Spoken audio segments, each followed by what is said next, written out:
Damián. Prefacio. Siempre fui demasiado curiosa. Siempre sentí la necesidad de descubrir qué sucedía.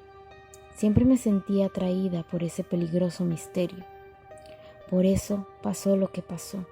Lo que me atrajo a un mundo de pesadilla medía aproximadamente 1,80 m. Caminaba como si fuera una sombra a punto de fundirse en la oscuridad y tenía un nombre que poca gente le ponía a sus hijos porque se confundía con el niño maldito de la profecía. Damián.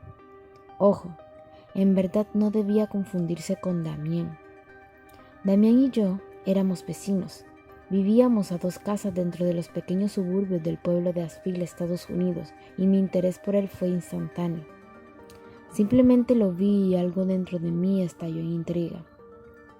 Sabía de su existencia desde que solo éramos unos críos sin forma física definida, desde que estábamos en esa edad en la que los niños y las niñas eran completamente iguales, a excepción de entre las entrepiernas.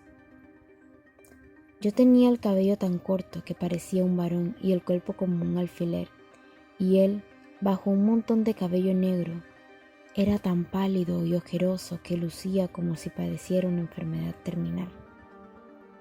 Eso fue lo que despertó mi curiosidad en un principio, su aspecto.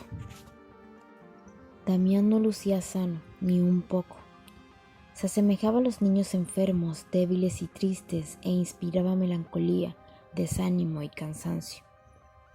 Era completamente distinto a otros, y yo necesitaba saber por qué era tan peculiar y por qué no compartíamos las mismas actividades. Me refiero a que mientras yo salía a hacer niñadas en el vecindario, él no se asomaba ni a la ventana. Íbamos a la misma escuela y él no hablaba con nadie.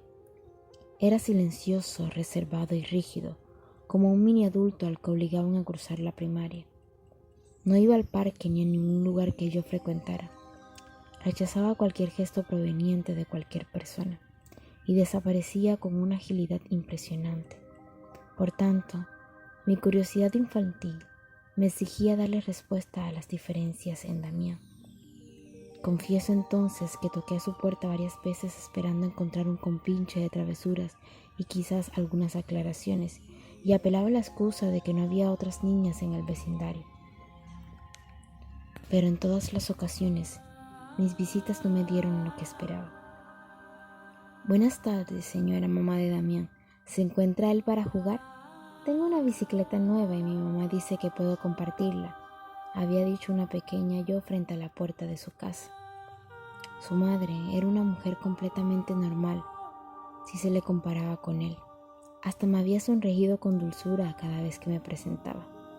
Oh, cariño, sería maravilloso, pero Damián está demasiado enfermo como para salir. Lo siento mucho. La excusa, o la maravillosa excusa, era que siempre estaba enfermo de anemia. Una muy extraña que yo ya me preguntaba por qué nunca se... Mi madre me dijo una vez que eso podía explicar por qué era tan distinto físicamente y por qué no salía mucho de casa. Pero eso no respondía a las 1000 preguntas que se pasaban por mi cabeza. Yo, en el fondo, sabía que no podía ser cierto. Sabía que Damián no estaba enfermo. Sentía que no era así. Percibía su aire extraño, distinto, atrayente. Pero con una lista de intentos fallidos, ninguna explicación y nada que asegurara lo contrario, lo que yo pensaba solo eran suposiciones y a nadie le importaba. No obstante, eso no acabó con mi curiosidad. Cuando cumplí los 13 años y mis inocentes intereses por jugar con él desaparecieron, dejé de creerme completamente el cuento de la anemia y me atreví a estudiar e investigar su entorno. ¿Qué había conseguido? Nada. Él nunca salía de casa, nunca sucedía algo extraño alrededor de ella y nunca se observaba nada sospechoso. Aparentemente, todo era normal. Salidas normales, regresos normales y sonidos normales.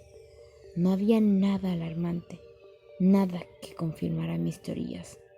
Así el tiempo fue pasando.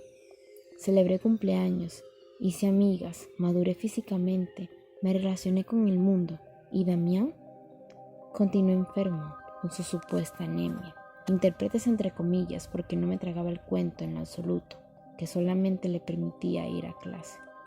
Fuimos a la misma y única escuela primaria de Ashfield y luego entramos al mismo y único instituto de Ashfield. Pero las circunstancias seguían siendo iguales. Él no hablaba con nadie, hacía las tareas solo, se sentaba al fondo, emanaba un rechazo total hacia cualquiera que se le acercara, comía en una mesa aparte, pasaba desapercibido para todos, menos para mí, y apenas tocaba la campana, desaparecía.